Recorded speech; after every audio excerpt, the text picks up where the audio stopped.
Pour ne rien manquer, abonnez-vous maintenant.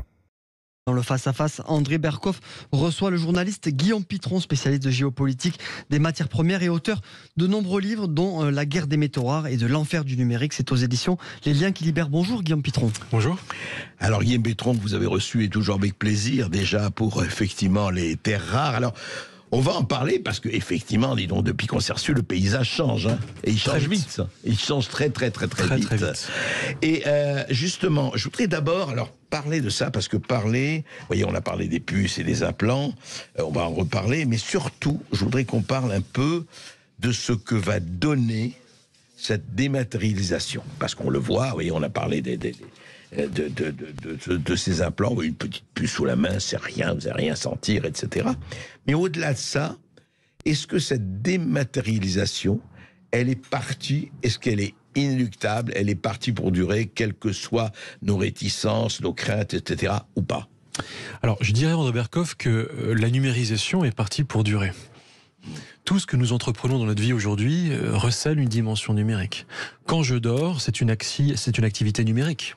Ah oui, mes ronflements sont enregistrés sur mon application et ça me dit si je fais de l'apnée du sommeil ou pas. Donc c'est une activité numérique. Oui, ça c'est quand j'ai une machine oui bien sûr. Lorsque je me déplace, c'est une activité numérique. Je me déplace en bus, mais en fait je suis géolocalisé.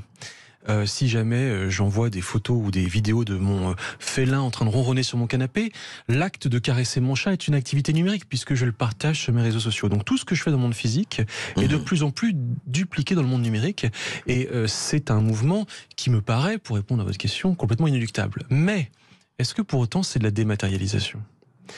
On va numériser, mais on va pas dématérialiser.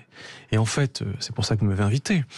Mais la puce, par exemple, on a parlé, vous avez vu il y a quelques minutes, on va parler de cette puce qui va vous aider à tout faire d'un mouvement de main, plus de carte de crédit, fait démarrer votre voiture, etc., etc. C'est de la dématérialisation. C'est un transfert de matériaux et non pas une dématérialisation. Laissez-moi vous expliquer. Allez-y. La puce sous la peau, c'est finalement une façon de fluidifier l'activité économique de tout un chacun. Je n'ai plus besoin de sortir ma carte bleue, de la rentrer dans une fente, de taper un code, de me rater 2 fois avant de la réussir à la 3e. Tout ça, c'est long, ça complexifie la vie économique. Si jamais vous avez une puce sous la peau, effectivement, il n'y a plus de rugosité au sens matériel du terme entre vous et la chose ou le service que vous allez acheter. De la même façon, d'autres acteurs français notamment de la numérisation des paiements, je pense à l'entreprise Worldline par exemple, développent ce qu'on appelle le paiement palmaire.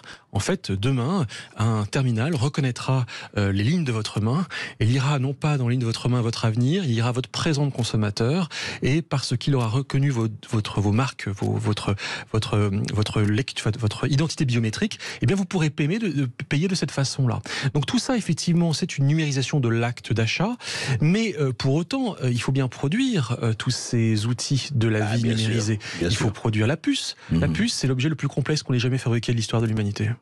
Alors on va en parler, on va peut-être en parler avec une petite pause et on se retrouve avec Guillaume Pitron. On a beaucoup de choses à dire, vous allez voir, c'est fascinant et passionnant, notamment avec les terres rares, les BRICS et tout le reste. Ouais, on va continuer ce face-à-face avec Guillaume Pitron et André Berkoff, et puis vous aussi, au 0826 300 300, vous avez une question sur la dématérialisation ou sur les BRICS, vous nous appelez 0826 300 300.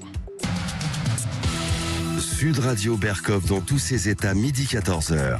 André Berkoff. Maman! Papa! Vous serez toujours là pour lui. La MAE aussi.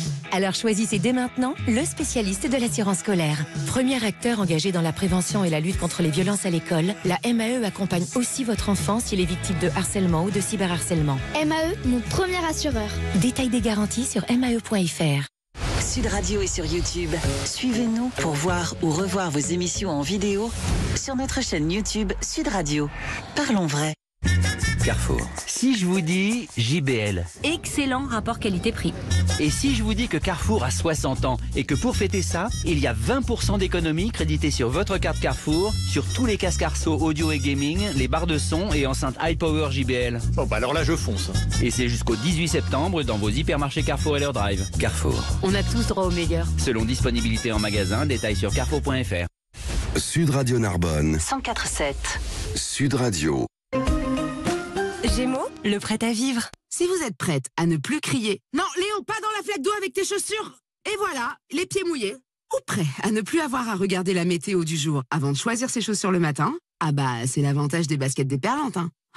Alors vous êtes prêts à profiter d'une offre exceptionnelle. En ce moment, chez Gémeaux, nos baskets déperlantes sont à 17,99 € au lieu de 29,99 €. Profitez-en. Offre valable jusqu'au 12 septembre, voire conditions en magasin et sur gémeaux.fr.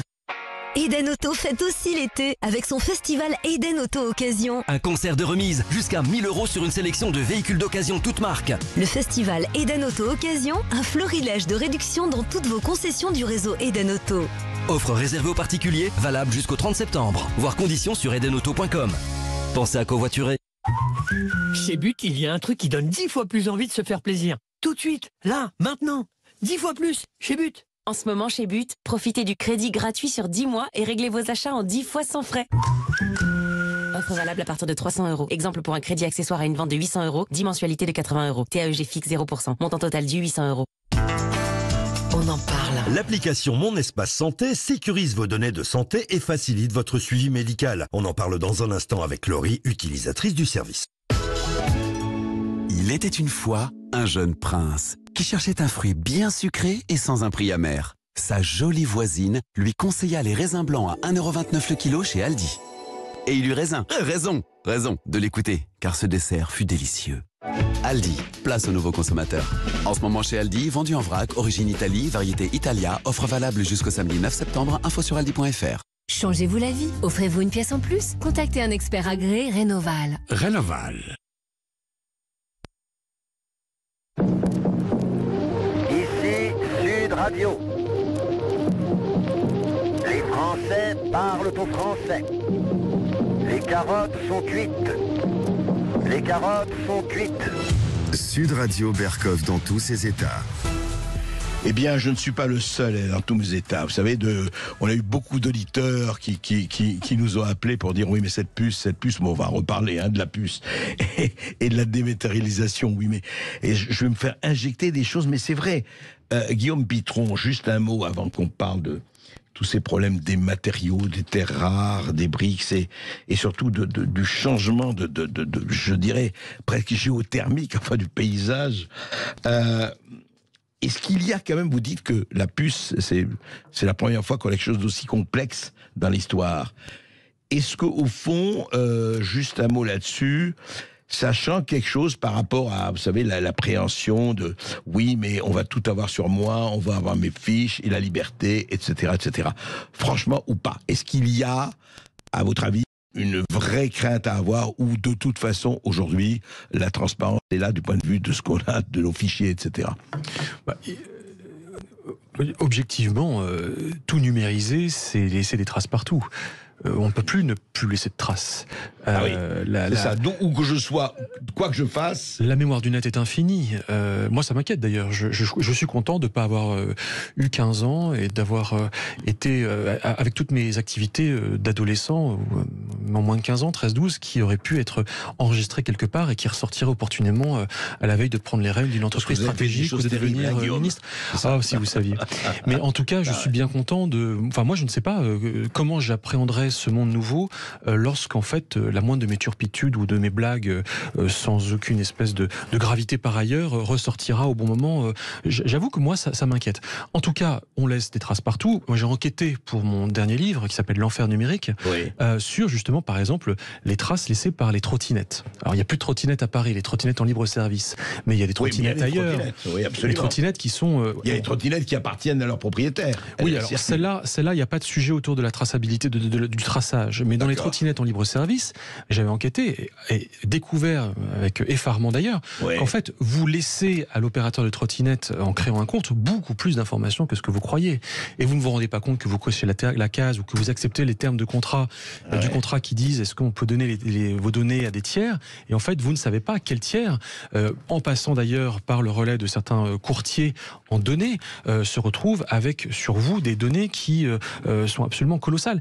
Et le traçage, ne serait-ce que vos déplacements... Avec ma trottinette, je prends une trottinette, etc. En fait, on laisse énormément de choses. Mais on laisse énormément de choses. Alors évidemment, tout est... D'abord, on laisse des informations sur vous, sur qui vous êtes. Ces informations sont agrégées avec ce que vous êtes sur Facebook, ce que vous êtes sur Twitter, ce que vous êtes sur je ne sais quel site. Tout ça, ça constitue des morceaux de vous. Chaque donnée est un morceau de vous. Elle se vend quelques centimes d'euros. Mais l'ensemble de votre profil peut valoir plusieurs centaines d'euros. Et tout ce profil, c'est l'agrégation de toutes les données qui racontent votre activité, qui racontent qui vous êtes dans le monde numérique. C'est un business énorme. Donc on a besoin, les opérateurs ont besoin de ces données pour pouvoir générer un modèle économique qui n'est pas celui des trottinettes en lui-même. La trottinette, elle est fichue au bout d'un mois, vous le savez. On vend votre fiche. Mais en revanche, la donnée a une valeur. Et puis vos potentiels publicitaires, quoi. Votre potentiel publicitaire. Et puis les données de géolocalisation, c'est là que ça devient un vrai problème, dont d'ailleurs s'inquiète la ACLU, l'American Civil Liberty Union aux États-Unis, que j'ai pu interroger dans le cadre de mes enquêtes, et qui dit, mais en fait, après les données biométriques, notamment l'iris de votre œil, il n'y a pas plus personnel que vos données de géolocalisation. Elles disent qui vous êtes. Si on sait qui se déplace le dimanche à 11h, on sait si vous fréquentez l'église ou pas. Si on sait où vous trouvez au moment d'une manifestation importante qui se tient en France, on connaît vos idées politiques.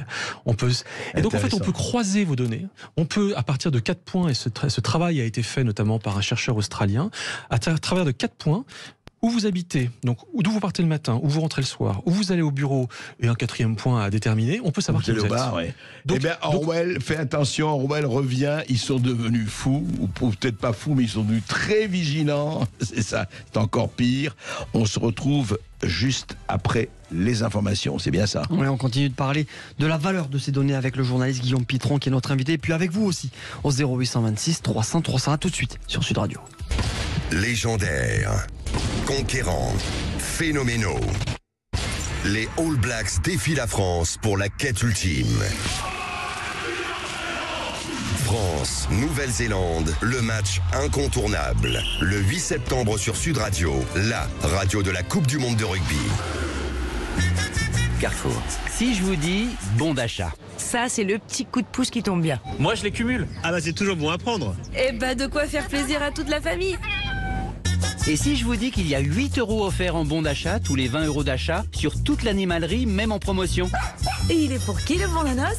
Et c'est jusqu'à dimanche dans vos hypermarchés Carrefour. C'est ça, le défi anti-inflation. Carrefour. Offre limitée à 6 bons d'achat par foyer, valable du 11 au 24 septembre. Modalité et magasins participants sur carrefour.fr. L'info s'écoute, se vit et se lit sur sudradio.fr ou votre application Sud Radio. À ceux qui se demandent toujours, une fois que le lave-vaisselle est en marche, s'ils ont bien mis la pastille. À ceux qui ont bien mis la pastille, mais qui ont oublié une assiette sale dans l'évier. Et à ceux qui lavent cette assiette à la main et qui se disent que c'est bien la peine d'avoir un lave-vaisselle. Chez Intermarché, il y a 60% de remise immédiate sur le paquet de 34 tablettes lave-vaisselle Platinum Plus Original Ferry, soit seulement 5,08 €. C'est ça, les 100 jours pouvoir d'achat. Intermarché, tous unis contre la vie chère. Jusqu'au 17 septembre, 12,70 € prix payé, 605 grammes, soit 8,40 € le kilo. Modalité sur intermarché.com. Produit dangereux, respectez les précautions d'emploi. Sud Radio Montpellier. 104.7. Sud Radio. La Vie Claire. Voulez-vous une offre bio qui vaut vraiment le goût? Eh oui, en ce moment chez La Vie Claire, avec un produit La Vie Claire acheté, le deuxième identique à moins 50%. Vous allez pouvoir vous autoriser un goût de reviens-y sur nos 2000 produits La Vie Claire. Alors, ça vaut le goût ou pas? La Vie Claire, la bio clairement engagée. Voir conditions sur lavieclaire.com. Bonjour, petite question sur vos chaussures de running. Faut aller sur internet, il y a tout qui est indiqué. Et puisque je suis là, vous pourriez quand même me renseigner. C'est dingue d'être systématiquement renvoyé sur internet. Et oh, on n'est pas chez Sport 2000 ici. Conseil d'experts, venez chez Sport 2000. Jusqu'au 1er octobre, les chaussures de running ASICS Gel Content 8, hommes ou femmes, sont à 49,99 € au lieu de 75. Sport 2000. Ça match. Conditions et liste des magasins participants sur sport2000.fr. Leclerc, bonjour. 1 240 362, 1 240 363. Monsieur? Ah, excusez-moi, je m'entraînais à compter pour votre super jeu avec 4 millions d'euros à gagner. 4 millions en tout, mais pas juste pour vous. Ah, c'est à partager. Du 5 au 30 septembre, c'est le super grand jeu chez Leclerc. Tentez de gagner des milliers de bons d'achat de 5, 10 ou 20 € et des e-cartes cadeaux de 100 €. Tout ce qui compte pour vous existe à prix Leclerc. Offre valable pour l'achat de 2 produits partenaires. Modalité magasin et drive participants sur www.e.leclerc. Merci Pierre Arditi de nous accueillir dans votre nouvelle véranda Rénoval. Vous avez l'air ravi. Absolument. J'ai été parfaitement conseillé par mon expert agréé Rénoval. Ça, c'est important. Oui, car je suis plutôt exigeant, voyez-vous. Changez-vous la vie. Contactez un expert agréé Rénoval. En ce moment, jusqu'à 3 000 € offerts. Conditions sur rénoval.com. Rénoval. Véranda, extension, abri de piscine. Sud Radio, il est 13h, passé de 1 minute. Parlons vrai. vrai. Et c'est l'heure des informations avec Mathieu Bellisario. Bonjour Mathieu. Bonjour, on connaît la composition du 15 de France qui ouvrira la Coupe du Monde de rugby vendredi soir face aux All Blacks. Pas de surprise, Jonathan Danty touché à une cuisse et préservé. C'est Yoram Moefana qui le remplacera au centre de l'attaque tricolore. Woki et Flamand seront associés en deuxième ligne. Et puis Antoine Dupont, le capitaine, et Mathieu Jalibert formeront la charnière du 15 de France. Dans l'actualité également, ce drame à Poissy dans les Yvelines, un adolescent de 15 ans s'est suicidé hier à son domicile. Sa mère l'a retrouvé pendu dans sa chambre en fin de journée. Le garçon venait de faire sa rentrée dans un nouveau lycée professionnel du 14e arrondissement de Paris. Il avait signalé des faits de harcèlement scolaire dans son ancien établissement, mais pour le moment, aucun lien n'a été établi avec son geste. Coup dur pour Naf Naf, l'enseigne de prêt-à-porter était placée en redressement judiciaire, décision du tribunal de commerce de Bobigny. C'est désormais l'incertitude pour les 660 salariés des 130 magasins présents en France. Lancée en 1973, la marque avait déjà été placée en redressement judiciaire en mai 2020 avant d'être reprise par l'actionnaire actuel, un groupe franco-turc. Opération coup de poing ce matin, des militants de dernière rénovation. Ils ont aspergé de peinture orange la place Beauvau, tout près de l'Elysée, alors qu'au même moment, les membres du gouvernement étaient réunis pour le Conseil des ministres, une action pour dénoncer l'inaction climatique de l'exécutif. À l'étranger, la visite surprise en Ukraine du chef de la diplomatie américaine, Anthony Blinken, est arrivé à Kiev. Il doit annoncer une nouvelle aide d'1 milliard de dollars pour soutenir le pays face à l'invasion russe. Et puis pour terminer, des nouvelles rassurantes de l'état de santé de Mathieu Kassovitz, l'acteur et réalisateur victime d'un accident de moto dimanche sur un circuit de l'Essonne, a publié aujourd'hui une vidéo depuis son lit d'hôpital, tout juste après son opération. Il est actuellement en rééducation et a tenu à remercier tous ceux qui lui ont envoyé des messages de soutien. Voilà pour l'actualité. Merci d'être avec nous. Merci beaucoup Mathieu Bellisario. La météo Sud Radio. Et la météo Sud Radio, bien sûr, c'est avec Rémi André. Bonjour Rémi, ça reste ensoleillé aujourd'hui. Bonjour à tous, bonjour à toutes. Eh bien oui, le temps reste très ensoleillé. Aujourd'hui, toujours ce temps estival qui dure toute la semaine, sous l'anticyclone et sous le soleil également. Du soleil qui réchauffe la plupart de nos régions, déjà entre 22 et 27 degrés. On avoisine même les 30 degrés dès à présent sur la Touraine. Des températures qui, dans l'après-midi, seront souvent supérieures à 30 degrés. On atteindra les 34 sur le bassin parisien, du côté de Bordeaux, Toulouse, mais également sur l'Auvergne, Clermont-Ferrand. Des températures donc souvent voisines de 30 à 35 degrés.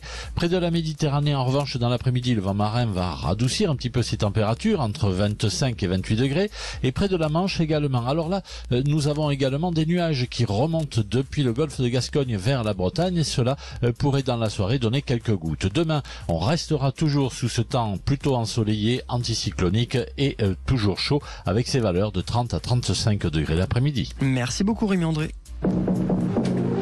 Ici Sud Radio. Les Français parlent au français. Les carottes sont cuites. Les carottes sont cuites. Sud Radio Berkov dans tous ses états. De retour sur Sud Radio dans Berkov dans tous ses états. Pour le face-à-face aujourd'hui, Guillaume Pitron est l'invité d'André Berkov, journaliste spécialiste de géopolitique des matières premières. Guillaume Pitron, évidemment, quand j'entends le mot numérique, je sors mon Orwell, je ne suis pas le seul. Sans ni céder à la panique, ni non plus céder à la béatitude, et vous le dites dans votre interview au Figaro, les politiques, évidemment, sont ravis, on a l'impression que c'est merveilleux, plus de pollution, tout est numérisé, tout est dématérialisé, vous voyez, voilà, on n'a plus besoin de toucher à quoi que ce soit. Et en fait, c'est, et vous le dites vous-même, beaucoup plus compliqué que cela.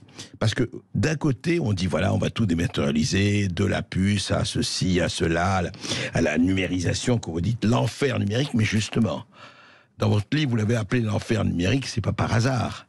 Il y a enfer là-dedans quand même. Hein. C'est un titre fort, j'admets que c'est un titre d'éditeur, mais le propos du livre est quand même plus nuancé. Pour autant, lorsqu'on parle du numérique, il y a 3 discours forts qui viennent s'adjoindre à cette numérisation. Et je rebondis sur votre propos. 1, transparence. La numérisation de l'Estonie, l'état le plus numérisé de la planète, c'est justement cette idée qu'on va faire table rase du passé communiste, on va rendre la vie administrative beaucoup plus transparente grâce à la traçabilité de tout ce que fait cette administration-là. Donc c'est aussi le pendant de cette orwellisation de nos vies avec le numérique et qu'il faut féliciter, dont il faut se féliciter. Il y a la fluidité, on en a parlé, la fluidité de la vie au quotidien grâce aux outils numériques. Et puis il y a l'environnement. Tout ce qui est numérique est bon pour la planète, puisqu'on va dématérialiser. Et c'est d'ailleurs le discours qui est tenu par le gouvernement français dans sa feuille de route numérique et environnement de 2021, où il est dit, je cite, la transition écologique sans le progrès numérique n'est pas possible. Pourquoi ? Parce qu'effectivement, je n'ai plus besoin de me déplacer au bureau tous les jours de la semaine, je vais pouvoir télétravailler, donc du coup ça fait économiser de l'essence, parce que je vais pouvoir effectivement ne pas imprimer tel ou tel papier ou tel document de papier, ou pourquoi pas le ticket de caisse, et donc du coup, eh bien, ce sont de papier, donc des forêts qu'on n'a pas exploitées, etc. Donc il y a cette idée effectivement que, et c'est une espèce de comment dirais-je, de technologie miracle, au sens où elle permet la transparence, elle permet la fluidité, donc finalement la pénétration de tout ce que l'on fait par le commerce, donc de la croissance économique, donc des emplois, et en plus de ça, c'est bon pour la planète. Qui se priverait d'une technologie aussi miracle que celle-ci ? Simplement, l'enfer, il est pavé de bonnes intentions. Les bonnes intentions, voilà, mais l'enfer, c'est quoi ? C'est qu'en fait, on déplace les matières. Je ne consomme plus de papier, mais qu'est-ce que je mets à la place ? Je mets des puces électroniques, je mets des terminaux de paiement, je mets des centres de données, les fameux data centers dans lesquels vos données sont stockées. Et les données de votre terminal de paiement jusqu'au centre de données, comment elles y vont ? Elles y vont par câble souterrain, enfin sous la terre, mais également des câbles sous-marins. Aujourd'hui, 99% de données transitent par des câbles sous-marins, 1,2 million de kilomètres de câbles qui traversent la Méditerranée. Là, actuellement, c'est 1,2 million de kilomètres de câbles. 30 fois la circonférence de la Terre, de câbles par lesquels toutes nos données transitent. Si vous nous écoutez sur Sud Radio, entre vous et moi, vous auditeurs, auditrices et moi, il y a un câble, des câbles qui peut-être sont sous-marins, je ne sais pas par quelle précisément route passe la donnée de Sud Radio. Et en tout cas, tout ça c'est physique. Et tout ça c'est quoi ? C'est les matériaux, c'est du cuivre pour les câbles sous-marins. Mais c'est également pour les puces électroniques, je le disais tout à l'heure, c'est 60 matières premières dans une puce électronique. 60 matières premières. C'est pour ça que je disais que c'est probablement la technologie la plus complexe qu'on ait jamais fabriquée de l'histoire de l'humanité. C'est, à mon avis, l'objectisation du génie humain, la puce électronique. C'est des technologies extrêmement complexes, donc c'est de la ressource qu'il faut aller chercher. Les centres de données, c'est évidemment de la matière première pour les serveurs qui sont stockés dans ces grands hangars. Et puis tout ça, c'est l'électricité pour faire refroidir les centres de données. L'électricité, elle vient d'où ? Ah, bonne nouvelle, d'une centrale solaire, puisqu'il faut qu'elle soit verte. Mais la centrale solaire, c'est encore des métaux, puisque c'est et puis elle est intermittente, la centrale solaire, faut l'appeler. Elle est intermittente, donc effectivement... Et les éoliennes et compagnie, enfin bon. Tout ça, c'est intermittent. Il le faut, mais pour autant, tout ça, c'est de la matière. Donc en fait, l'idée de dire, je vais me débarrasser du papier... C'est trop beau pour être dit de façon aussi simple. Derrière la dématérialisation du papier, il y a toute une infrastructure, tout un écosystème matériel qui est fait de groupes miniers, de groupes producteurs d'électricité, de compagnies qui déroulent des câbles au fin fond de l'Atlantique Nord pour que vous puissiez regarder sur Internet toutes sortes de contenus, y compris des vidéos de chats. Et cette infrastructure qui est souvent invisible, impalpable, qui n'a pas d'odeur, qui n'a pas de couleur, eh bien, qui en fait... préside à nos vies censément dématérialisées. Donc on n'a rien dématérialisé du tout, André Berkoff. Après le papier vient le métal qui se substitue au papier et en dématérialisant finalement, qu'est-ce qu'on fait ? Eh bien on matérialise autrement. C'est ça. C'est-à-dire que, non mais moi je vais peut-être pas plus loin que vous, mais en vous écoutant, Guillaume Pitron, en fait, il y a beaucoup plus de matériaux qu'avant. Ah mais on n'a jamais consommé autant de matériaux qu'aujourd'hui. On n'a jamais consommé autant de matériaux. Et vous savez quoi ? On n'a même jamais consommé autant de papier qu'aujourd'hui. C'est ça le paradoxe. C'est qu'en fait, le passage vers les métaux ne s'est pas traduit, donc la numérisation, ne s'est pas traduit par une moindre consommation de papier. Pas du tout. Puisque vous envoyez plus de mails, donc à un moment, un email, vous allez finir par l'imprimer. Donc on n'a jamais autant fait tourner les imprimantes que pour précisément ce qui est un effet induit de la numérisation. Autre exemple, les postiers se sont longtemps plaints en disant notre métier va disparaître. Mais le postier, c'est devenu un livreur. Alors aujourd'hui, il y a peut-être moins de postiers, et encore, mais surtout, il y a beaucoup plus de livreurs. Et puis, ils ne livrent pas des enveloppes qui pèsent 20 grammes, ils livrent des colis qui pèsent plusieurs kilos. Donc en fait, c'est quoi ça ? C'est le e-commerce, c'est une industrie numérique, mais qui génère une soif d'acheter plein de choses, qui sont livrées, empaquetées dans quoi ? Du papier, c'est du carton. Et quelquefois, c'est surdimensionné par rapport au poids ou à la dimension de l'objet. Et donc, finalement, on n'a jamais autant utilisé de papier, à telle enseigne que pour mon livre, eh ben, en fait, ironie de l'histoire, on n'avait pas assez de papier pour le publier. Parce qu'on rentre en concurrence avec le secteur du carton qui sert d'emballage pour les produits du e-commerce. commerce. Et ça s'appelle la dématérialisation, qu'en termes galants, ces choses-là sont falsifiées. Non, mais le problème, pour revenir justement, et ça va nous amener à cette histoire des terres rares dont vous avez parlé, ça va nous amener c'est-à-dire que, est-ce que quand même, dans ce passage où il y a, et vous avez tout à fait raison de le souligner, des aspects très positifs et des aspects de simplification nécessaires, sans même parler des problèmes environnementaux, mais alors nous allons arriver quand même à... Quand on parle de voiture électrique, par exemple, Guillaume Pitron l'a dit, voilà, ni maintenant la voiture électrique, etc. Or, on s'est aperçu, et vous le savez très très bien, que cette fameuse voiture électrique et les batteries, on peut pas dire que c'était absent de toute pollution, c'est le moins que l'on puisse dire. C'est-à-dire, est-ce qu'on n'est pas en train, quelque part, au nom de l'environnement, vous avez parlé de l'environnement, vous avez dit c'est formidable pour l'environnement, c'est très très bien, c'est le rêve. Mais est-ce qu'on n'est pas en train, franchement, de remplacer une pollution par une autre, quelque part? Alors, d'abord, il faut du numérique, parce que, soyons clairs, j'ai besoin de numérique, je ne peux pas vivre sans numérique, donc je vis avec mon temps. Et on n'est pas là pour expliquer qu'il faut dénumériser, j'y crois pas un instant. De même que la transition écologique, la transition vers les voitures électriques, c'est nécessaire. Notre monde se réchauffe, il faut absolument trouver des alternatives aux technologies émettrices de carbone. Et effectivement, on retrouve dans la batterie de la voiture électrique les mêmes matériaux qu'on retrouve dans la batterie du téléphone portable. Ce sont les mêmes. Voilà, et donc le cobalt, le nickel, le manganèse, le graphite, le lithium, pour ne citer que ces ressources, elles se trouvent dans une voiture électrique, dans une batterie qui est des centaines de fois plus grosse et plus volumineuse que la batterie de votre iPhone ou de votre Samsung. Ces matériaux, il faut bien les chercher quelque part, et donc la voiture électrique est aussi propre ou aussi sale que les métaux qu'elle contiennent et de la façon dont ils sont extraits. Si vous extrayez ces métaux au fin fond de la Chine, ou si vous les raffinez en faisant tourner des centrales électriques au charbon pour produire l'électricité qui permet de produire les batteries des voitures électriques, c'est sûr qu'il y a un impact environnemental qui n'est pas négligeable. Et donc il faut aller vers l'électrique, mais pour autant, ne croyons pas que nous basculons d'un âge sombre, moyenâgeux, vers un âge tout d'un coup éclairé, vert et peut-être même tout rose, qui est celui des voitures électriques. Ça va être beaucoup plus compliqué que ça. On va en parler. Comme vous disiez, l'enfer est pavé de bonnes intentions, et surtout, il faut voir derrière ce qu'on est en train de nous faire passer. Comme dit l'autre, comme disait Alain Souchon, il faut voir comment on nous parle et en quels mots on nous parle. On en parle tout de suite après cette petite pause. Alors on va en parler sur Sud Radio avec vous au 0826 300 300. Vous nous appelez si vous avez une question peut-être sur les voitures électriques, et puis sur le poids des briques. On va en parler avec André Berkoff et Guillaume Pitron, qui est notre invité aujourd'hui. 0826 300 300. Les auditeurs de Sud Radio soutiennent l'équipe de France. On est tous derrière vous. Allez les Bleus, tous derrière les Bleus, avec Sud Radio, la radio de la Coupe du Monde de rugby. Un maillot noir. Les Français vont se retrouver face aux All Blacks. Une fougère blanche. Face au Haka. Une danse guerrière. Ils dominent le rugby mondial depuis plus d'un siècle. On met le starter d'entrée. Le monde entier veut battre les Blacks. Vous allez leur montrer qui est là. Le 8 septembre, ils affronteront le 15 de France et 68 millions de Français. Vous savez pourquoi on est là? Vous avez vu un peuple? On a un maillot, on a un drapeau dessus. Toute une nation derrière les Bleus pour le choc monumental de l'ouverture de la Coupe du Monde de rugby. France All Blacks, en direct sur Sud Radio depuis le Stade de France. En route vers la quête ultime. Sud Radio, la radio de la Coupe du Monde de rugby. On en parle. L'application Mon Espace Santé sécurise vos données de santé et facilite votre suivi médical. On en parle avec Laurie qui utilise ce nouveau service. Bonjour. Bonjour. Laurie, partagez-nous votre expérience avec Mon Espace Santé. Il y a quelques mois, j'avais très mal au poignet et mon généraliste m'a prescrit une radio. Dès que je l'ai faite, j'ai pris en photo le compte-rendu et je l'ai mis sur mon application Mon Espace Santé. Mon médecin a pu le voir tout de suite. Et ça fait gagner du temps. Et après, vous avez continué à l'utiliser? Ah oui. Ensuite, j'ai dû me faire opérer. Alors, comme j'avais rempli mes allergies, mes vaccinations sur mon profil, l'anesthésiste a pu voir toutes mes informations importantes directement sur mon espace santé. Et après l'opération, même le compte-rendu a été ajouté et donc mon médecin généraliste a pu le lire aussi. Et bien sûr, toutes ces données de santé sont sécurisées. C'est très rassurant. Merci Laurie.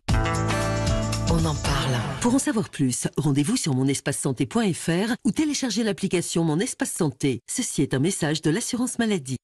Leclerc, bonjour. Bonjour. Alors bon, j'ai compté les grains sur vos grappes de raisin. Oui. J'en ai 28 sur la première, 50 sur la deuxième et 37 sur la troisième. Vous voulez pas les manger plutôt? Ah non, faut que je les classe par taille d'abord.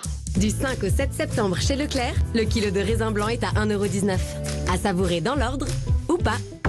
Tout ce qui compte pour vous existe à prix Leclerc. Variété Italia catégorie 1, origine Italie, modalité magasin et drive participant sur www.e.leclerc. Vous avez l'air en grande forme, ça fait plaisir à voir. Et pour vous faire plaisir, justement, il y a la grande rentrée Poltron et Sofa. Jusqu'à samedi, économisez au moins 30% sur les nouveaux canapés de la collection. Alors, qu'attendez-vous? Rendez-vous vite en magasin. Poltron et Sofa, solo divani di qualità. Et voilà! Uniquement des canapés de qualité, vérifiez conditions en magasin. Sud Radio Nîmes, 104.7. Sud Radio. Chez Boursorama Banque, vous économisez en moyenne 114 paquets de pâtes en frais bancaires par an. Vous pourriez donc survivre à 114 lendemains de soirée, ou faire 114 colis à 114 mamans, elles vont adorer, ou juste avoir 114 fois la flemme de faire à manger. Boursorama Banque fait économiser en moyenne 212 € de frais bancaires à ses clients, soit 114 paquets de pâtes par an. Et en ce moment, c'est pas rien. Boursorama Banque, la banque qu'on a envie de recommander. Estimation du prix moyen d'un paquet de pâtes de 1,86 € calculé selon la moyenne des prix observés au 27 juillet à Angers dans 3 enseignes de grande consommation. En moyenne, Boursorama Banque fait économiser 212 € à ses clients. Voir détails sur boursorama-banque.com. Il était une fois un lutin qui rêvait d'être un géant pour tailler les grands arbres de son jardin. Et un jour, alors qu'il faisait ses courses chez Aldi, il trouva le sécateur télescopique à 19,99 € satisfait ou remboursé pendant 2 mois. 19,99 € seulement? C'est géant, se dit-il. Aldi, place aux nouveaux consommateurs. En ce moment chez Aldi, offre valable jusqu'à épuisement des stocks, info sur aldi.fr. Ici Sud Radio. Les Français parlent au français. Je n'aime pas la blanquette de veau. Je n'aime pas la blanquette de veau. Sud Radio Berkov dans tous ses états. De retour dans le face-à-face de Berkov dans tous ses états. Aujourd'hui, nous recevons Guillaume Pitron, journaliste, spécialiste en géopolitique des matières premières et auteur de ce livre. Tiens, on va en parler, La guerre des métaux rares et de l'enfer du numérique. C'est aux éditions Les Liens qui libèrent. Alors Guillaume Pitron parlait effectivement des avantages et des inconvénients de la dématérialisation. Elle est partie, comme vous dites, le problème, évidemment, on ne va pas se passer du numérique et ça ne veut rien dire, on ne va pas revenir à la lampe à huile. En revanche, vraiment, tous les problèmes que ça pose, vous-même, toujours pareil, hein, c'est la langue d'Ésope, le meilleur et le pire qui est charrié en même temps. Le meilleur étant effectivement la simplification, l'impact éventuel sur l'environnement, le pire étant la mise en fiche, le fait qu'on sache tout de nous. Est-ce que c'est vraiment intéressant à tout point de vue? Et vous avez dit vous-même, mais pas seulement sur le mot de jeunesse, c'est-à-dire que il y a quelque part où effectivement tout ressort à un moment donné. Je ne sais pas si c'est très bien, mais allons plus loin aujourd'hui, où il se passe effectivement les bouleversements qu'on voit, les bouleversements économiques, les bouleversements géopolitiques, le monde multipolaire qui arrive. Encore une fois, c'est comme le numérique, hein. On s'en réjouit ou on le déplore, mais il est là. Après, effectivement, la guerre froide, l'omnipotence des États-Unis, l'Europe qui se raccroche au dollar, la guerre russe-Ukraine, etc. Mais il y a quelque chose derrière. Et je voudrais que vous nous parliez un peu de rappeler, effectivement, aux auditeurs de Sud Radio et aux spectateurs, au fond, ces terres rares, ces coltons, ce cobalt, etc., qui sert aux voitures électriques, qui sert aux éoliennes, qui sert à ça, hein, qui sert à nos iPhones, qui sert à nos smartphones, qui sert à nos ordinateurs, sans laquelle on ne peut rien faire. C'est-à-dire que vous employez tous les jours cela. Au fond, est-ce que c'est devenu quelque chose qui est un enjeu mondial? On a vu un enjeu d'affrontement géopolitique, d'affrontement militaire énorme.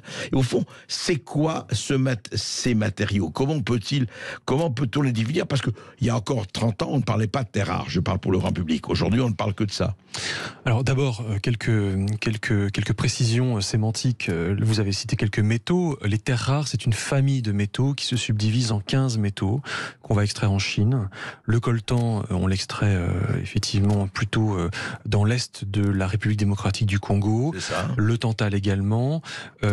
Ces matériaux, mais on pourra en citer d'autres, oui. Le cuivre, le graphite, le lithium, le nickel, sont des matières premières sur lesquelles on ne fait pas de transition vers les énergies vertes On ne peut pas les faire. Impossible. C'est impossible. Il n'y a pas de transition sans ces matériaux. Parce que les éoliennes sont raccordées au réseau électrique avec du cuivre, parce que les éoliennes offshore sont faites notamment de terres rares, parce que les voitures électriques sont faites dans leurs batteries de tous ces matériaux, enfin de lithium, de cobalt, de nickel, parce que les panneaux solaires, il faut du silicium métal qui est produit en Chine.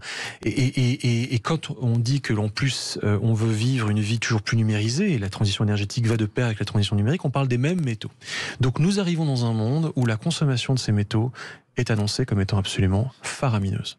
Et pour ne citer, je vais vous citer 2 chiffres. Oui, donnez-moi quelques précisions. L'Agence internationale de l'énergie, qui est établie à Paris, a produit un rapport passionnant dans lequel elle nous dit, si on veut tenir les objectifs des accords de Paris, 2 degrés, eh bien il faudra qu'en 2040, on produise 42 fois plus de lithium qu'en 2020. Je n'ai pas dit 42% de plus, j'ai dit 42 fois plus. Ouais. Le cuivre est un grand métal de la transition énergétique parce qu'il est également numérique. Il est nécessaire pour faire transiter notamment l'électricité dans les réseaux à haute tension. Eh bien, nous allons consommer dans les 30 prochaines années autant de cuivre que tout le cuivre qu'on a consommé, l'humanité, depuis 70 000 ans. Ah d'accord. Et 25 à 40%... Depuis toute l'histoire de l'humanité. Depuis que l'homme est homme. Et 25 à 40% de notre consommation des 30 prochaines années sera spécifiquement captée par les besoins de la transition énergétique. Donc ce sont des chiffres absolument colossaux. Donc nous rentrons dans un monde qui est fortement consommateur de ressources. Si le 19e siècle a été un siècle de charbon, si le 20e siècle a été un siècle de pétrole, eh bien le 21e siècle sera toujours un siècle de charbon et de pétrole, qu'on le veuille ou non, parce qu'on va continuer à en consommer. C'est triste, mais c'est comme ça. Mais aussi un siècle de ces matières premières. Et donc la question, c'est où est-ce qu'on va les chercher ? Et là, surgit Ursula von der Leyen, présidente de la Commission européenne, qui enfin le dit au Parlement européen en septembre dernier. Elle prend la parole, elle parle de l'Ukraine d'abord, et puis elle a un paragraphe de son discours sur le lithium et les terres rares, et elle dit « Le lithium et les terres rares vont devenir aussi ou sinon encore plus importants demain que le gaz et le pétrole. » Donc elle annonce que ces ressources sont le prochain pétrole en quelque sorte. Et donc vous imaginez les enjeux géopolitiques énormes, stratégiques énormes qui s'annoncent pour aller sécuriser ces ressources qui vont devenir extrêmement stratégiques. Juste un mot, Guillaume Pitron, dans tout ce que vous avez dit, vous n'avez pas dit un mot sur le nucléaire. Quid du nucléaire ? Alors, le nucléaire... Dans ce nouveau monde. Le nucléaire, pour paraphraser, je paraphrase Churchill, est la plus mauvaise des solutions à l'exception de toutes les autres. Moi, c'est ce que je pense. C'est-à-dire que on sait ce que c'est que le nucléaire, on sait ses immenses défauts, évidemment. Mais qu'est-ce qu'on fait ça ? Mais c'est une technologie bas carbone. Qu'on le veuille ou non, c'est comme ça. Claire. Ça émet moins de CO2 que n'importe quelle centrale à charbon et qu'une centrale à pétrole ou à gaz, beaucoup moins de CO2, et ça génère d'immenses défis dont je suis bien conscient, mais d'un autre côté, pour décarboner massivement nos modes de vie, donc tenir les objectifs de Paris, eh ben, c'est une technologie qu'aujourd'hui on maîtrise en tout cas en France et qui est à notre disposition et qui nous permet déjà d'ailleurs d'avoir un mode de vie qui est très décarboné par rapport au mode de vie des Allemands qui ont supprimé le nucléaire après Fukushima, mais qui donc, du coup sont obligés de faire tourner les centrales à charbon et le charbon c'est de la lignite, donc c'est un charbon de mauvaise qualité avec des performances en matière d'émissions de CO2 qui sont bien moins bonnes que les performances française. Donc moi personnellement, si je replace le nucléaire dans ce contexte qui est celui des énergies qui lui sont alternatives, et considérant tous les enjeux autour des matériaux et des technologies vertes, je dis que l'avenir est forcément aux technologies vertes, je l'espère, mais il doit être également au nucléaire. Non mais vous l'espérez. Ça c'est votre tendance verte là. Oui, mais parce que je suis vraiment convaincu qu'il faut... Oui. Non, je comprends. Non mais Guillaume Pitron, la question est pourquoi, justement, mais vous le dites... Honnêtement, voilà, vous dites ce que vous en pensez, c'est très bien. Mais pourquoi on a fait croire pendant 20-25 ans que l'avenir passait par la disparition du nucléaire ? C'est ce qu'on nous a seriné, en tout cas une partie des écolos politiques, je parle des écolos politiques, encore il y aurait beaucoup de choses à dire. Ce que je veux dire par là, c'est qu'aujourd'hui, pourquoi j'aborde ça ? Parce que je voudrais aborder avec vous les enjeux géopolitiques. Aujourd'hui, ces terres dont vous parlez, qui sont indispensables. On ne peut pas faire de transition énergétique, vous l'avez dit, numérique et autres, sans ces terres. Des terres qui sont des métaux.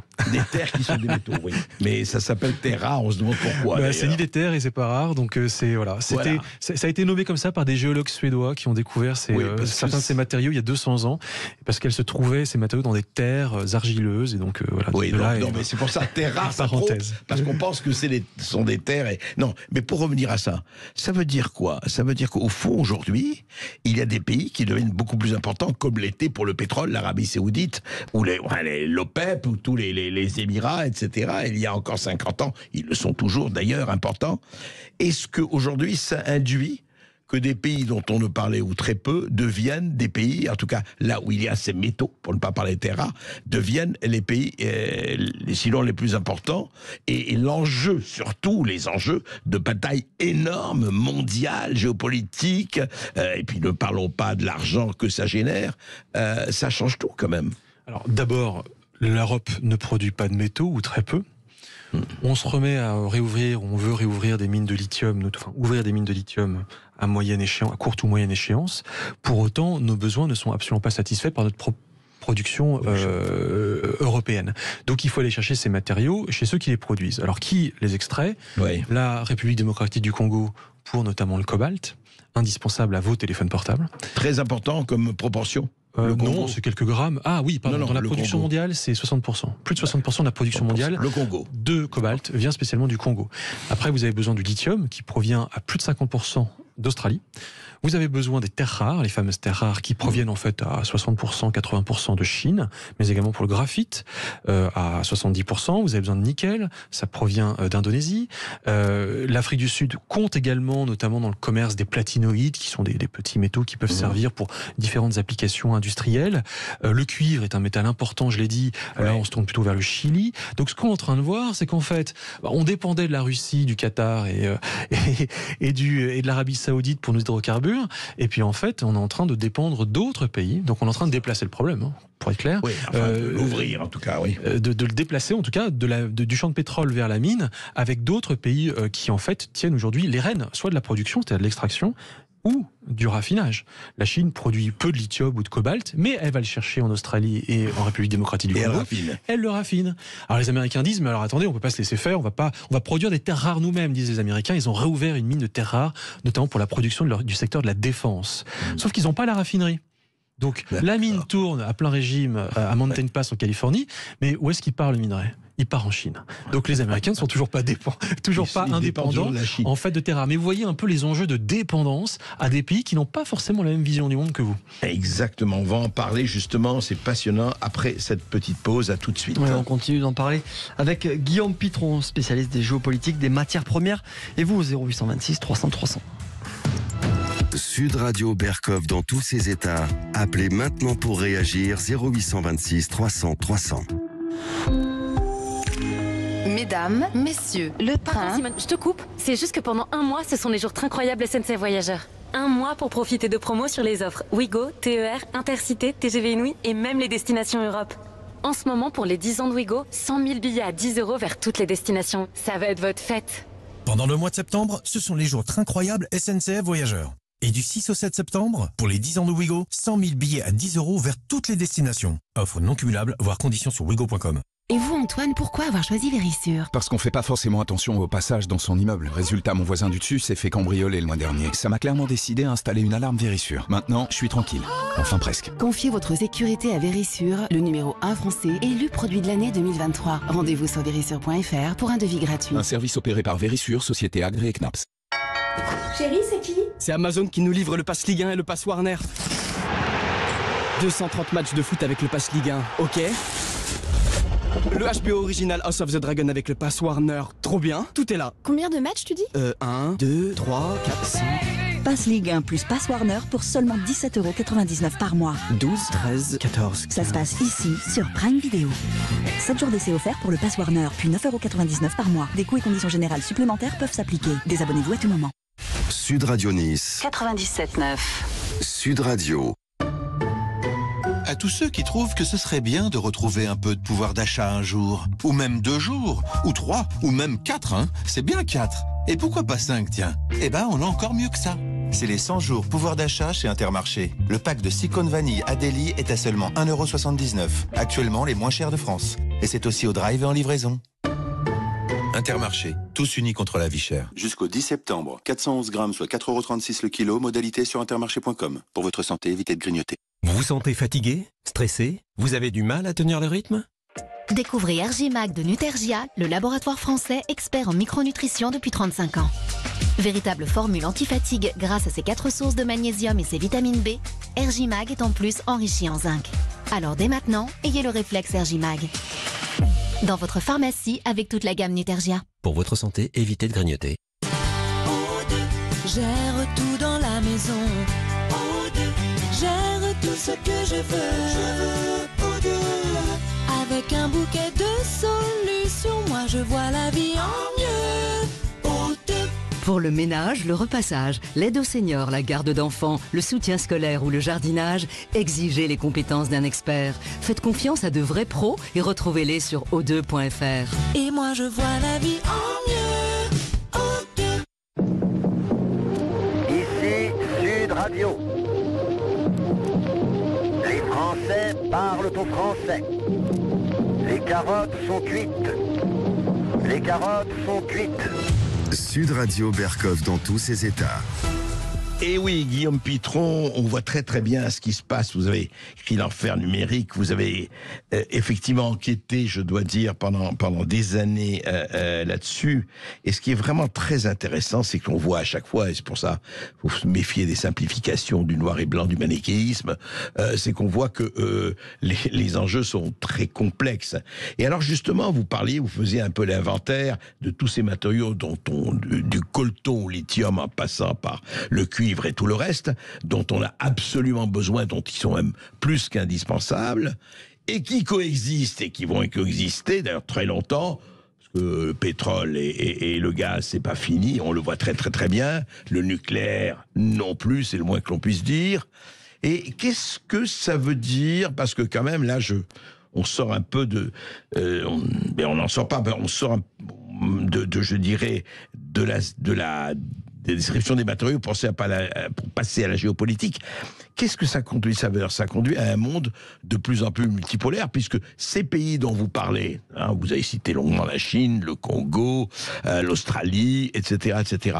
Est-ce que ça veut dire que ces pays vont jouer, à votre avis, les rôles que jouait l'OPEP il y a encore quelques années, si elle ne le joue plus de la même façon, à votre avis? Alors, ce qui est certain, c'est qu'il y a une géopolitique des énergies vertes. Le monde post-pétrole, toute chose égale par ailleurs, on l'a bien compris, est un monde dans lequel certains pays qui comptaient sur la carte du monde vont peut-être voir leur influence diminuer. On pense effectivement à l'Arabie Saoudite. D'ailleurs, les investissements de l'Arabie Saoudite dans le tennis, dans le foot, dans l'art, ne sont pas étrangers à cette prise de conscience qu'ils ne vont pas être indéfiniment, faire indéfiniment l'appui et le beau temps sur les équilibres énergétiques du monde. Mais aussi, ça vaut pour l'Algérie ou bien la Russie, qui sont des États dont la balance commerciale dépend fortement des exportations d'hydrocarbures. Or, effectivement, si demain, dans un monde plus diversifié, leur importance géopolitique est amoindrie parce que nous aurons à l'arrivée de la prise des électricités qui proviendront de diverses ressources, charbon, pétrole, mais aussi les métaux de technologie verte, alors ces pays-là vont voir leur importance amoindrie. Je précise ça parce que c'est un rapport très intéressant qui a été publié par Jean Pisani-Ferry pour le Bruegel Institute, qui est un think tank belge sur la géopolitique du Green Deal. Le Green Deal, c'est ce paquet de mesures pris par la Commission européenne pour réaliser la transition énergétique. Et puis, effectivement, il y a des pays qui ne comptaient pas beaucoup pour nous, et puis qui tout d'un coup deviennent vachement importants, puisqu'ils produisent ces matériaux dont nous avons besoin. Et c'est ainsi qu'on voit un membre du gouvernement français récemment rendre visite à ses homologues chiliens, parce que le Chili a beaucoup de lithium. On commence à discuter d'approvisionnement potentiel. On voit le président Macron se rendre en Mongolie pour des tas de raisons, mais parce qu'il y a du cuivre en Mongolie, et que, ma foi, le cuivre est un grand métal de la transition énergétique. On voit Olaf Scholz, le chancelier allemand, rendre visite à son homologue Justin Trudeau, pour parler quoi? Nickel, cobalt, lithium, des matériaux que le Canada peut produire et qu'il va produire, parce que Olaf Scholz en a besoin pour les Audi, pour les BMW, pour les Volkswagen. Donc on voit brusquement des pays tout d'un coup prendre de l'importance. J'ai mentionné peut-être ou pas encore l'Indonésie avec son nickel. Ces États-là... Très grand producteur de nickel. Oui, le principal producteur de nickel, et c'est un pays qui aussi est assis sur d'immenses autres ressources comme l'étain, par exemple, l'étain de vos puces électroniques. Moi, je me suis rendu dans les mines d'étain, notamment en Indonésie. En tout cas, ces États-là, on vient les voir. On leur dit, on fait comme on faisait d'habitude, donc vous creusez, et puis nous, on ira transformer la matière première. Voilà, vous creusez, nous raffinons, et vous aurez votre part. Et voilà, les gueules noires, elles vont rester de ce côté-ci de l'océan, et puis nous, de le côté du miroir, on s'en retient le meilleur parti. Et là, ces États disent, non mais c'est fini tout ça. Et c'est là que vous avez parlé d'un monde plus multipolaire. Nous sommes dans le contexte que vous connaissez, celui de pays, alors BRICS, les 6 nouveaux entrants d'ici au 1er janvier 2024 dans le club des BRICS, mais aussi le Sud global, c'est-à-dire ces pays qui sont non alignés par rapport à la position occidentale, quant à la position occidentale par rapport à la Russie sur la question russo-ukrainienne. Ces États, en fait, contestent l'occidentalisation du monde telle que nous l'avons vécu pendant 3 siècles. Il y a une parenthèse occidentale qui se ferme, qu'on le veuille ou non. Il y a les chutes des empires, depuis... L'Occident va avoir une part amoindrie, relativisée, compte tenu du fait que la population mondiale est évidemment beaucoup plus asiatique aujourd'hui qu'elle n'était par le passé, que les équilibres commerciaux, les équilibres géopolitiques, on l'a vu en termes de géopolitique, en fait, les géopolitiques se réorientent vers notamment l'Indo-Pacifique. Donc l'Occident va progressivement moins peser, en part certainement relative, peut-être absolue, et vous avez des États qui prennent confiance en eux, qui veulent tourner, je dirais une deuxième fois, la page de la décolonisation, quand on vient les voir, en fait, en leur disant vraiment, parce qu'elle n'avait pas été tournée. Je pense, ça, problème, je pense, dire, absolument. Mais juste un mot, je voudrais rappeler à nos éditeurs, c'est quoi les BRICS au départ? C'était, et justement, et des pays que vous venez de citer longuement, Brésil, Russie, Chine, Inde et Afrique du Sud. Et là, 6 nouveaux membres, là, l'Iran, l'Argentine, l'Égypte, l'Éthiopie, l'Arabie Saoudite et les Émirats Arabes Unis. Donc il y a aussi bien le pétrole que le reste. Mais Guillaume Pitron, justement, de ce point de vue-là, j'ai envie de vous poser la question de façon plus précise. Vous avez parlé effectivement de l'occidentalisation, mais justement, quid de l'Europe? Puisque l'Europe, vous l'avez dit, malheureusement, nous n'avons pas grand-chose du point de vue que ce soit des anciens matériaux ou des nouveaux, etc. Est-ce qu'on est condamné alors qu'on aurait pu quand même dans l'extrême pointe de l'Eurasie, on pourrait dire, est-ce qu'on est condamné à devenir, je dirais de ce point de vue, on va pas parler politique pure, mais une puissance, je ne dirais pas de second ordre, mais enfin, alors que nous avons régné pendant des siècles? En tout cas, ce qui est sûr, c'est que donc ces pays qu'on a cités sont des pays qui sont potentiellement pour certains producteurs de matériaux et que donc dans le rapport de force, les choses vont se passer différemment. Et ils vont demander à les raffiner, pardon. Mais oui, ils le font déjà. Et donc du coup, ça va nous emmener à votre question juste après, bien évidemment. Mais je reboucle sur la question précédente. Oui. Ils veulent plus vendre la matière première brute, ils veulent vendre le matériau raffiné. Et c'est ce que fait par exemple l'Indonésie, qui prend exemple sur la Chine, qui l'a fait 25 ans plus tôt et qui en fait dit moi je ne veux pas vendre mon nickel juste sorti de la mine, je veux le vendre raffiné. Et in fine, je me rêve même en producteur de batteries. Au fond, on nous dit, le monde nous dit, vous les Français, vous vendez pas du raisin, vous vendez du vin. Et c'est ça qui fait que vous avez un certain prestige. C'est que vous vendez du vin de Bordeaux, pas du raisin de Bordeaux.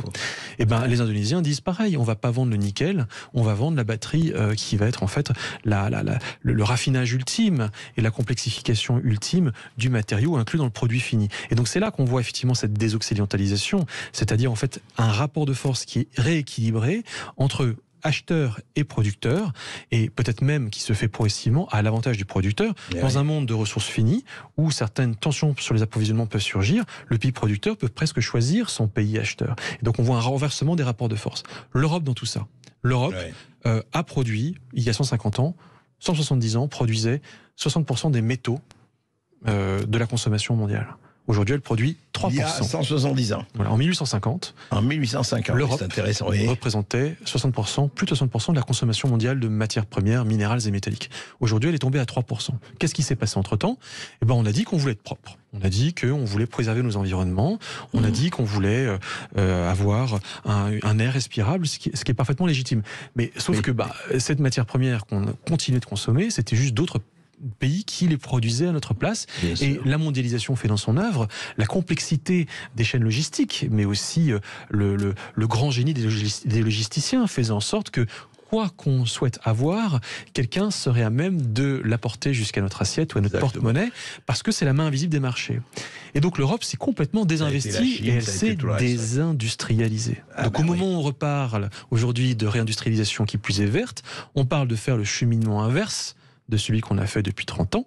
Quand j'entends notre ministre de l'économie, Bruno Le Maire, dire sur le secteur des batteries des voitures électriques, on va faire comme les pays sud-américains, on va remonter la chaîne de valeur pour sécuriser la ressource et produire les batteries, on est en train juste de se dire, excusez-moi, mais on va faire dans les 30 prochaines années l'inverse de ce qu'on a fait les 30 précédentes, où justement on laissait d'autres pays faire le job. On reconstitue les filières qu'on a complètement supprimées. Mais donc vous me demandez que pèse l'Europe dans un contexte de désindustrialisation réelle. Alors l'Allemagne surnage. Elle fait acter depuis 30-40 ans. L'Allemagne surnage, mais pour autant, ce n'est pas le cas de moins en moins. Moins en moins, vous le savez. On connaît ses faiblesses.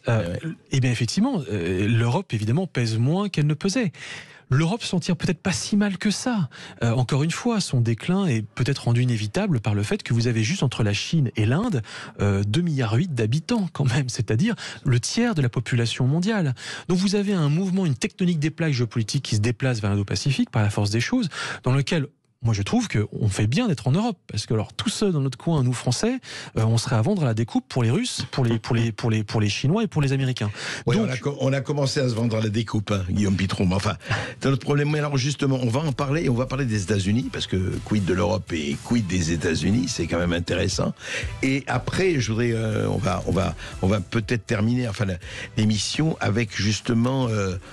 Le fait que ce qui est extraordinaire, c'est que quelles que soient nos préoccupations écologiques et tout, il y a ce que j'appelle les terrifiants pépins de la réalité. On est obligé de tenir compte du niveau de vie des gens et de comment ils vont bouffer. On va en parler.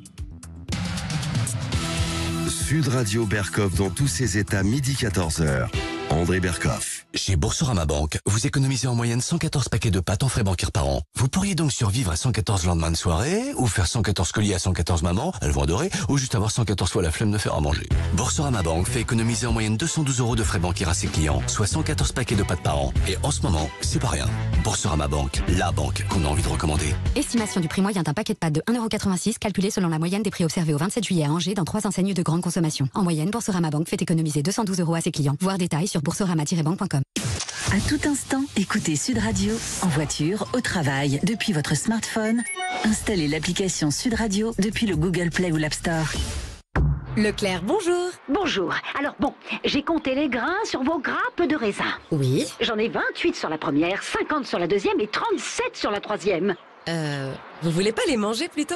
Ah non, faut que je les classe par taille d'abord. Du 5 au 7 septembre chez Leclerc, le kilo de raisin blanc est à 1,19 €. À savourer dans l'ordre ou pas. Tout ce qui compte pour vous existe à prix Leclerc. Variété Italia catégorie 1, origine Italie, modalité magasin et drive participant sur www.e.leclerc. Sud Radio Sarlat. 107.1. Sud Radio. Bonne année! On est en septembre. Eh ouais, désolé.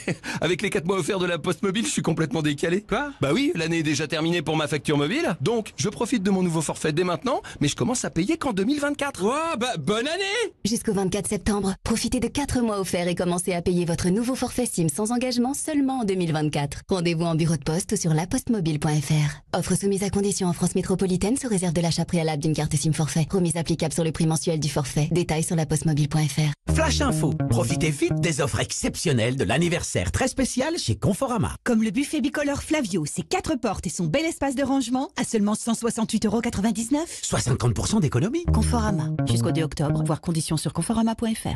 Alors t'as pris un appart meublé finalement? Eh non, j'ai juste un contrat d'énergie NJ. Comment ça?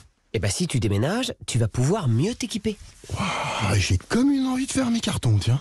Jusqu'au 10 septembre 2023, pour toute souscription d'un contrat d'énergie Engie, bénéficiez jusqu'à 500 € de remise sur une sélection de produits électroménagers Electrolux pour votre nouveau logement. Appelez vite le 3101. Voir conditions sur particulier.engie.fr. J'agis avec Engie.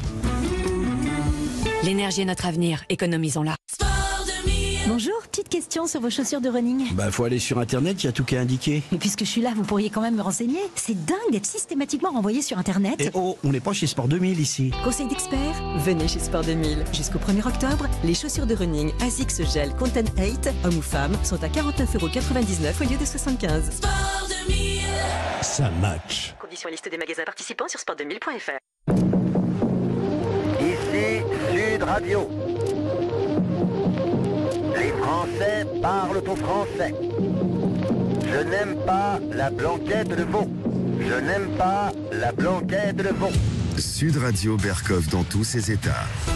Et je suis pas le seul. Dématérialisation, guerre des métaux rares, guerre géopolitique, guerre économique. Le monde est en train de changer complètement et on le voit, et à une vitesse absolument phénoménale, au point que, justement, Guillaume Pitron m'avait dit que le 27 septembre, vous rééditez aux éditions Les Liens qui libèrent La guerre des métaux rares, parce que depuis, il est sorti il y a 2 ans, je crois. Il est sorti il y a 5-6 ans maintenant. À 5-6 ans, vous voyez. Alors, il s'est passé beaucoup de choses en 5-6 ans. Il s'est passé, c'est incroyable ce qui s'est passé. L'Occident s'est réveillé. On a pris conscience que c'était le nouveau pétrole.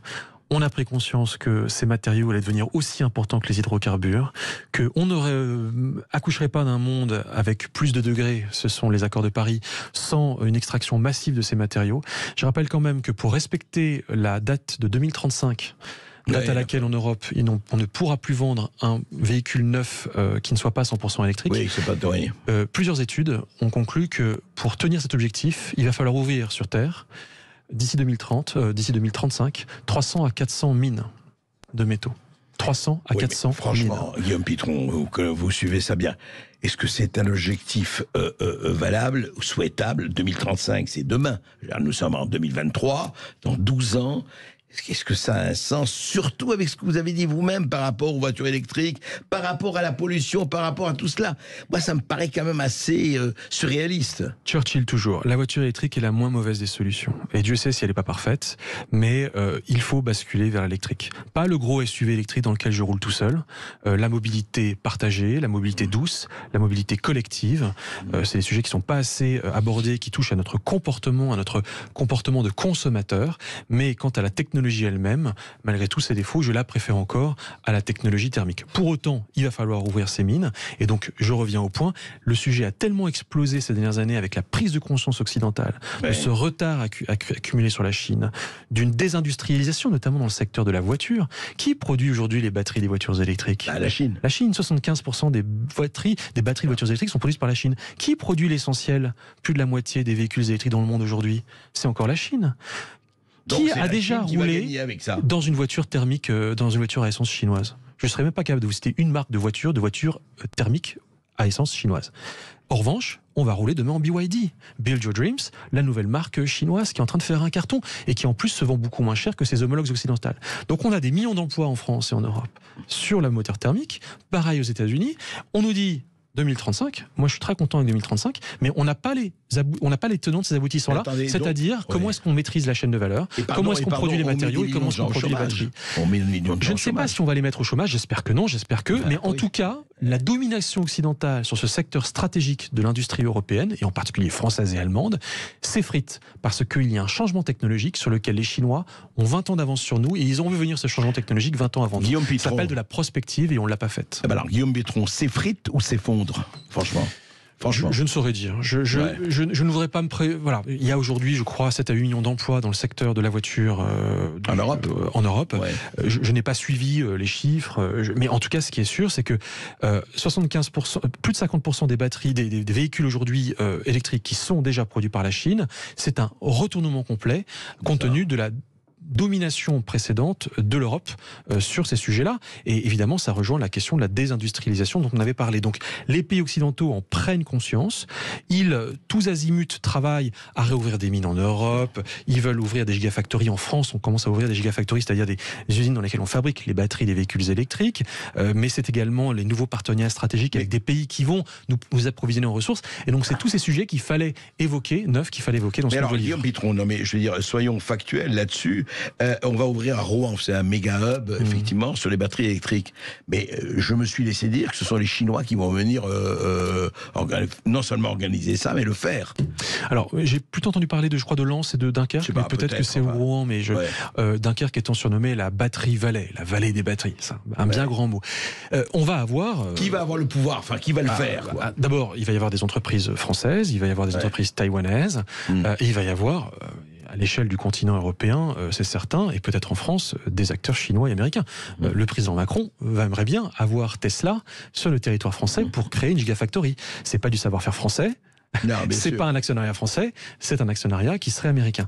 Pareil pour les usines des groupes BYD et CATL, qui sont des groupes chinois et qui sont les 2 premiers producteurs de batteries au monde aujourd'hui, des projets de gigafactory portés par ces groupes chinois avec des intérêts chinois à leur porte, eh bien ils existent en Europe et donc effectivement on aura des gigafactories en Europe, ce ne seront pas forcément des gigafactories made in France ou made in Union européenne. C'est le grand basculement, le basculement des économies mondes. Je vous rappelle que l'ère de l'après-charbon qui était dominée par l'Angleterre victorienne, eh bien ça ouvre la voie à une domination américaine, puisque les Américains sont capables de maîtriser la technologie du pétrole, le pétrole et la technologie, puisqu'ils l'extraient sur leur sol, et parce qu'ils maîtrisent le moteur thermique. Là, nous basculons dans une nouvelle économie monde, un nouveau basculement, où l'après-pétrole est fait de ces matières premières, et ceux qui tiennent ces matières premières, c'est plus les Anglais, c'est plus les Américains, c'est plus les Saoudiens, c'est les Chinois. C'est fou, parce que, vous voyez, en retraçant ce que vous retracez, on retrace l'histoire des empires. Absolument. L'Empire romain, l'Empire austro-hongrois, l'Empire vénitien, l'Empire anglais, français, etc.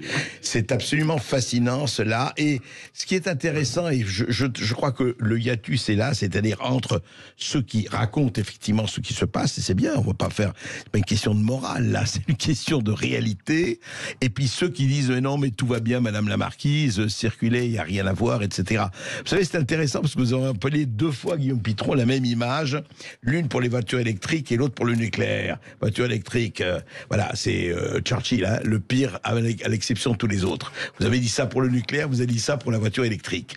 Est-ce qu'au fond, aujourd'hui, on est en tout cas, que ce soit pour l'un ou pour l'autre, dans la nécessité de dire, écoutez, si vous avez une expérience alternative, parce que il y a l'économie, il y a les gens, de quoi vont vivre les gens, on est devant effectivement une espèce de, je dirais pas de choix cornélien, pas du tout, mais j'ai l'impression que, en fait, je veux dire, on a l'impression que le réel frappait à la porte, on a l'impression qu'on a un peu fermé portes et fenêtres, et puis là, la porte s'est enfoncée. Et que le réel est là. Le réel est là, et il va probablement coûter beaucoup plus cher que ce qu'on croyait. Plus cher écologiquement, parce que tout à l'heure, votre point, c'était aussi, mais je crois, comment est-ce qu'on va se payer ce monde-là ? C'est ça. Je vous rappelle qu'il y a eu un rapport qui a été produit récemment par Jean Pisani-Ferry, notamment, sur le coût de la transition énergétique en France, où il a été calculé qu'il faudra trouver 3 000 milliards d'euros. D'ici combien ? Attendez, que je dise pas de bêtises, je crois que c'est 3 000 milliards d'euros d'ici 2030, pour pouvoir financer la transition énergétique. 3 000 milliards d'euros en 13 ans, ouais, c'est ça. En 2030, en 7 ans. Ah pardon, en 7 ans, oui. En 7 ans. Je crois pas me tromper sur ce chiffre, j'espère ne pas me tromper, mais je crois bien que c'est ce chiffre de 3 000 milliards. Ou à moins que ce soit 300 milliards. Je vous avoue que excusez-moi André Berkoff, j'ai comme un doute à l'instant où vous me parlez. Mais en tout cas, ce sont des chiffres qui sont absolument colossaux. La question, c'est qui paye pour ça ?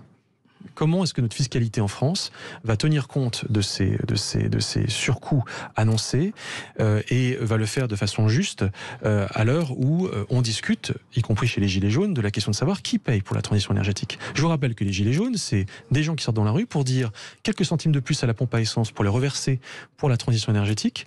C'est pas à nous de le payer. Ben oui, bien sûr. Donc c'est, excusez-moi de le dire, on n'a pas le choix, hein. Le premier soulèvement social de la transition énergétique, dans lequel on discute dans la rue, et on ne discute pas toujours d'ailleurs, de la question de savoir qui paye pour ce changement technologique. Eh bien, demain, la voiture électrique, elle risque de coûter plus cher que... Enfin, elle coûte déjà aujourd'hui plus cher, et elle risque de continuer à coûter plus cher que la voiture thermique. Il va y avoir évidemment des coûts supplémentaires, ça va être inflationniste. Comment est-ce que notre politique fiscale tiendra compte de cela pour faire de la transition une transition juste, y compris jusqu'à la question de savoir si c'est les pauvres encore qui extraient les matériaux et les riches qui en profitent. Ça pose des questions qui sont démocratiques. En tout cas, ça pose des questions de pouvoir d'achat. Et peut-être que le monde plus vert sera un monde plus cher et que des troubles de ce point de vue-là sont à attendre si jamais on ne pilote pas bien sur le plan de la répartition de l'effort, y compris financier, ce changement technologique. Les nouveaux mouvements sociaux à l'ère, effectivement, de la révolution énergétique, de la transition énergétique, sont absolument fascinants. C'est, allez, on peut le dire, une nouvelle lutte des classes, mais à l'échelle mondiale. Alors, en tout cas, à l'échelle d'un pays, ça c'est sûr. Enfin, je pense qu'en tout cas, en France, on voit des tensions déjà apparaître. À l'échelle mondiale, ce que l'on peut voir dans d'autres pays, alors soit ce sont des frictions entre ceux qui vont devoir payer le coût de la mine, 300 à 400 mines multipliées par le nombre de personnes qui vivent autour, l'impact sur les écosystèmes, même s'il va être, en tout cas on peut l'espérer, limité, si les technologies s'améliorent. Ça va être évidemment une répartition de l'effort entre ceux qui vont payer pour ce coût minier-là et puis ceux qui vont en profiter. Et puis également, et j'y reviens, et ça c'est vrai qu'on fait de la géopolitique, mais c'est passionnant, face à la classe moyenne française, si tant est qu'elle existe encore, il y a une classe moyenne indonésienne. Qui dit, mais moi, ce minerai, j'ai pas envie de le vendre aux Français à bas prix. Je veux pouvoir le vendre bien. Je veux qu'il y ait des taxes qui soient élevées sur sa vente. Je veux qu'il y ait des voitures électriques qui soient made in Indonesia. Et moi, pourquoi? Parce que moi, je veux pouvoir jouir et je veux pouvoir me faire prendre en photo devant la Tour Eiffel en vacances parce que j'aurai le pouvoir d'achat pour cela. Donc ici, il y a une question de qui va tirer le meilleur parti de cette nouvelle donne technologique et des nouveaux objets, de ces objets du désir qu'on appelle les voitures électriques. Et je veux être aussi consommateur que vous qui l'avez été pendant. Mais absolument. Et donc il y a un rééquilibrage. Nous vivons dans ce monde-là où nous serons moins importants à l'avenir que nous l'avons été ces 100 dernières années. Merci Guillaume Pitron, en tout cas vraiment à retenir, à écouter, à enregistrer, à méditer. Et je rappelle que le 27 septembre sort une édition revue et corrigée de La Guerre des métaux rares aux éditions et augmentée bien sûr des Liens qui libèrent. Lisez ce livre. Merci beaucoup d'avoir été avec nous.